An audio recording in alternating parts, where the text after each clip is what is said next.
wrote a deep dive detailing the complicated relationship between LeBron James and the Lakers and what lies ahead. It included this excerpt that I thought was really interesting and I think can be observed or can be taken a lot of different ways. It says here, Lakers officials would on occasion partake in a parlor game of sorts during games at Crypto.com Arena. An onlooker was asked to observe James play for a stretch, disregard his name and age, and evaluate his play to come up with a salary number that an anonymous player in that position would deserve next season. Can you help me digest that, Wendy? I'm trying to decide. Our staff and I think, view this differently. Tell me when you read that, what was the first reaction that you got from it? Well, the Lakers have a problem. The Lakers don't want to lose LeBron James. They don't want to lose his 21 points, 7 rebounds, and 7 assists a game, but they don't want to pay $50 million for it because the rest of the league isn't going to come bidding $50 million. But here's the reality. If you have a superstar player, and LeBron James is still an all-star, and he is still a superstar player, still a top 20, 25 player in the league, it's very hard to ask that player to take a pay cut, whether he's 21 or 41. And if you want LeBron to take a pay cut, you can't just indeterminately say, hey, will you take a pay cut? You better bring him a reason to take a pay cut and explain that, yes, the team was 0-8 against the Thunder this year, but if we acquire this player or these two players with the money you're going to leave on the table, we can overcome that. I think LeBron would be open to that. But the concept that he's just not as good anymore and that maybe he's only worth $30 million instead of $50, you're not getting that from LeBron James. LeBron James doesn't believe in that, and I don't expect him to accept that. And I'll tell you one thing, if you're the Lakers, if you force LeBron to leave, he'll go somewhere else and play for less money. He won't want to stay for the Lakers and play for less money if he thinks it's an insult. Yeah, I think that's the way I took it. I actually read that in a positive way, which is to say, some people might say, you're going to pay this guy that much money at this age, and they're looking at it and they're saying, if you didn't know how old he was, how good would you say he is? He is still playing at that level. If he played enough games this year to be eligible for the All-NBA teams and all that stuff, I think he would have gotten serious consideration. He's still playing at a level that high, yes? Yeah, I don't care how old he is, man. There's no way LeBron James should ever have to consider a pay cut or ever be in this whole situation of sending somebody to look at him and like, what are we talking about? We're talking about a guy that's arguably top 3 of all time. Right. Nobody needs to watch LeBron James. We know what he is. We know what he does. He's still playing at a high level. This is just crazy. Perhaps. Monica, why are you making that face? Really, BJ? Listen, I take nothing away from the body of work that we have been privileged to witness when it comes to LeBron James. But if the goal is to win a championship and we got to make these numbers work, I think you got to at least, like Greeny said, be able to like Wendy said, be able to have the conversation and present why. I take nothing away from who he is. But right now, it's a young man's league. You're trying to win? Come on. I hear you. I'm going to put the question a little bit differently. If the object is to try and win next year, and I told you they could either have LeBron James or Austin Reeves, but not both, I'm telling you right now, I would take LeBron James. 1,000%. I know Reeves is whatever he is, almost 20 years younger. I'm not quite that, but you know what I mean. Yeah. I understand all the other factors that go into that, but I think he gets it closer to winning than anyone else they do. The bottom line of it, though, Wendy, is that's not the either or that we're dealing in. We're dealing in, is there someone else out there in the universe that the Lakers could go and get? And I'm not convinced that person exists, Winman. Help me out here. Exactly. Here's the paradox. If I told the Lakers and their fans that they were going to use their cap space to go out and sign 2 of the top 5 free agents in the market and be the winners of free agency, they would say, oh my God, yes, who are we getting? And I would say to them, Austin Reeves and LeBron James, because they are 2 of the top 5 free agents. It's not as simple as just going out and spending. The Lakers would have to replace the production of the players they lose.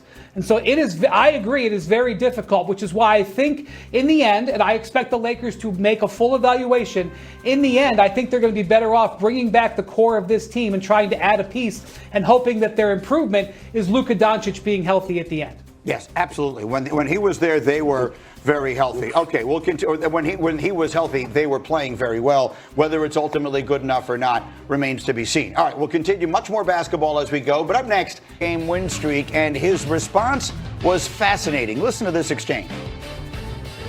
some stars might push back. They're used to having the ball in their hands. And might take it as maybe a slight, but it doesn't sound like you did. Why was that something that you were so happily to go along with? One, I'm not a star. Two, I want to win. Why don't you think you're a star? She said one question.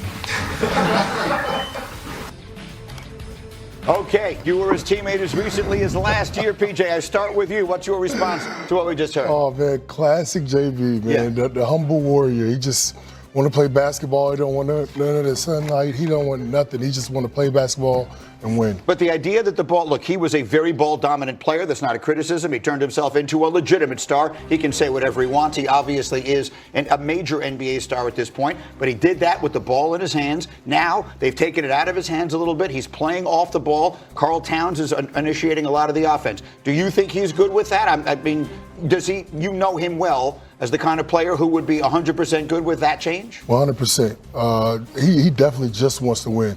JB definitely is a guy that's going to take over when he needs to, but he knows he needs his team, and he knows he needs everybody in that locker room. So he's going to do whatever he's got to do and say whatever he's got to say for everybody to be together. Monica, you're there every day. I'll remind everyone, Monica does the Knicks games on the radio, so you know this team as well as they can be known. What have you observed from Brunson in his new role? Greeny, this question makes me giggle a bit because it has been an ongoing conversation for the last couple of seasons about Jalen Brunson being so ball dominant. I would offer to folks that was the system then, and this new system has been incredibly effective, not just for him, but for all of his teammates. He's a guy whose basketball IQ means that he will play however it is the moment demands, right? You had two guys that consistently drew double teams when you look at the Knicks, and that was Jalen Brunson and Karl-Anthony Towns. And so the opportunity to create one-on-one for other guys, it wasn't always there. But in this system, it's become easier for everybody. Jalen Brunson wants to play in whichever fashion is going to allow his team to win and put them in the position to be successful. It's that simple. Wendy, what did you think of the whole thing?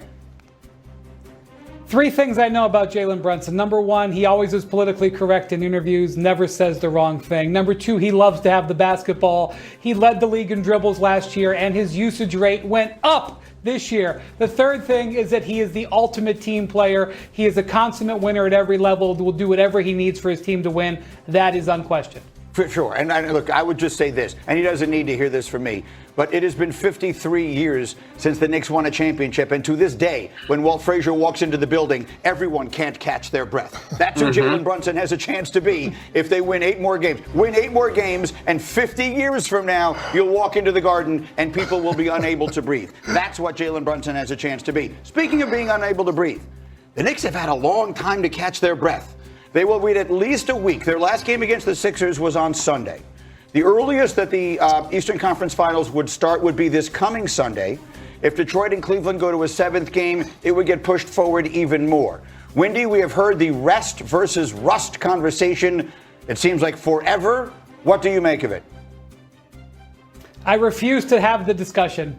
I've been around too long. I have no interest in hearing rest versus rust. It's an absolute filler. NBA championship contending teams don't get rusty. Any team who's ever gone through a playoff run would always tell you they want rest. I reject the premise. Okay, so there's one vote for rejection of the premise. Monica, how about you? I have to submit my vote to agree with Wendy, quite honestly. I am old enough to remember just a season ago, this Knicks team, which looks very similar to the one we're still watching, sort of fall apart late in the season because of injuries, right? Like, this opportunity for them, not only to add another layer to this offense so if they so desire, but also to rest. Like, I don't think, and the other part, Greedy, you got to look at it in context of it all. I don't think there's an NBA team alive that would say, yes, I don't want to sweep while the other opponents potentially go to 7. Like, no.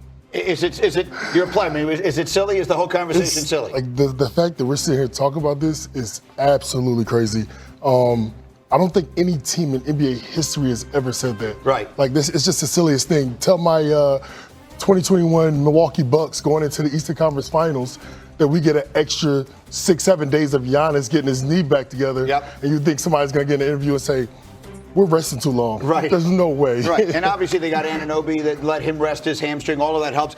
You know, the more stories you tell, the more I realize you played on every team with everyone, didn't you? How many years did you play? There's not one topic I brought up in 2 days that you didn't say, well, I was on that team and I played with him and he told me that. How many years did you actually play? Too many. I'll be the judge of that. How many years was it actually? It's actually 14 years. Okay, 14 years. And I mean, you played for like every team in the league pretty much? It feels like that sometimes. It really does. It really does. Fair enough. It really does. There's not a story.